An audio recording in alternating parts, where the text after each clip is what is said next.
One more thing about the Bush administration's view of torture and their contention that they never violated the Geneva Conventions. A noted reckless liberal by the name of General David Petraeus says he disagrees.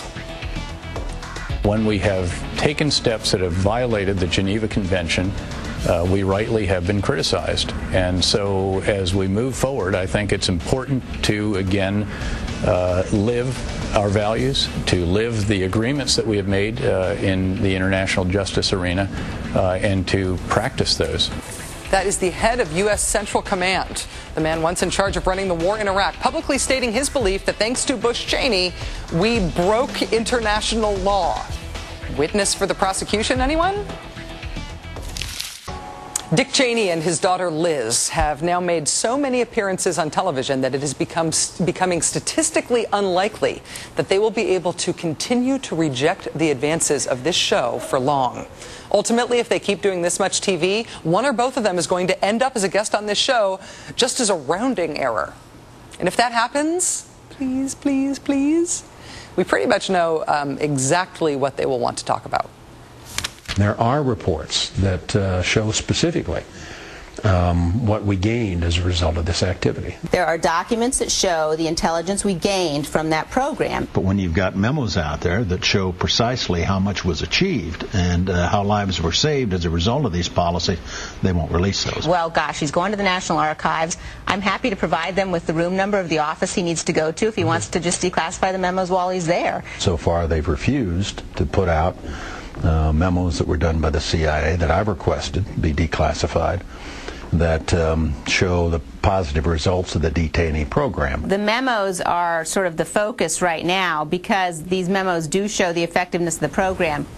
Every interview, they both go on and on and on about these memos, unrebutted and unchallenged. These are the memos that prove that torture works. Nobody ever challenges them on this because the memos are classified, so no one can fact-check the Cheneys on whether what they're saying is true.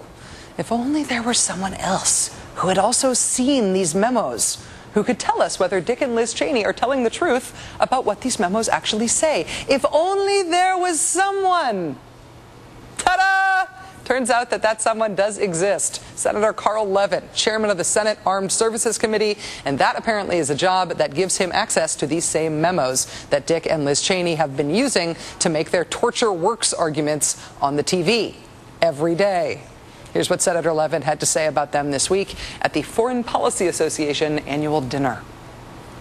Mr. Cheney claimed last week that President Obama's decisions have made us less secure and that abusive interrogation techniques worked. Mr. Cheney's claims are directly contrary to the judgment of our FBI director, Robert Mueller, that no attacks on America were disrupted due to intelligence obtained through the use of those techniques. Mr. Cheney has also claimed that the release of classified documents would prove his view that the techniques worked. But those classified documents say nothing about numbers of lives saved, nor do the documents connect acquisition of valuable intelligence to the use of abusive techniques. So no matter what they say is in those memos, other people who've seen those memos say they say something different. That's apparently how you talk back to Dick Cheney. Joining us now is my friend Steve Bannon, who writes for WashingtonMonthly.com. Thanks for coming on the show, Steve. Nice to see you. Good to see you. Thanks, Rachel. Is this Carl Levin calling the Cheneys bluff? Do I sort of have this right in terms of what he's saying here? Absolutely. I think that Carl Levin has had enough. He's watched Cheney on the networks. He's seen Liz Cheney everywhere.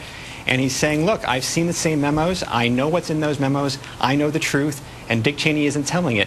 And he did it in a very diplomatic way. He said that Dick Cheney was bearing false witness, which I think is a very classy way of saying that Dick Cheney's lying. But either way, Carl Levin has had enough, and he's out there and setting the record straight. Carl Levin is not known for gratuitously picking political fights. And so is it the fact that it's him, that it's Carl Levin, does that affect the significance of this rebuke? Does that affect how we should see the impact of this politically? I think so. I mean, Carl Levin's been around for a long time. He has a reputation for having stature, having credibility with members of both parties, with the media. He's not known as an ideologue. He's not known as a partisan bomb thrower. And for the fact that he came out and did this, you know, he introduced his remarks by saying he intended to talk about Obama and talking about how he's satisfied with the direction that we're on foreign policy-wise, but he felt so compelled to speak out against Cheney because Cheney has been so dishonest of late. I think that Carl Levin's unique stature lends this significance that may not be tied to a different senator had another senator given the same speech. Well, Steve, we've been waiting through this Cheney family media tour all of this time. It's been, I mean, I thought that when he gave the American Enterprise Institute speech, then he was going to go away, but he's still doing interviews since then, as is his daughter. And we've been waiting all this time for someone else who has seen these memos to make exactly the argument that Senator Levin has now made. So when these claims from the Cheneys are discussed now, either by third parties or by the Cheneys themselves, should they at least be labeled as contested claims now? They never get rebutted when they're making these cases.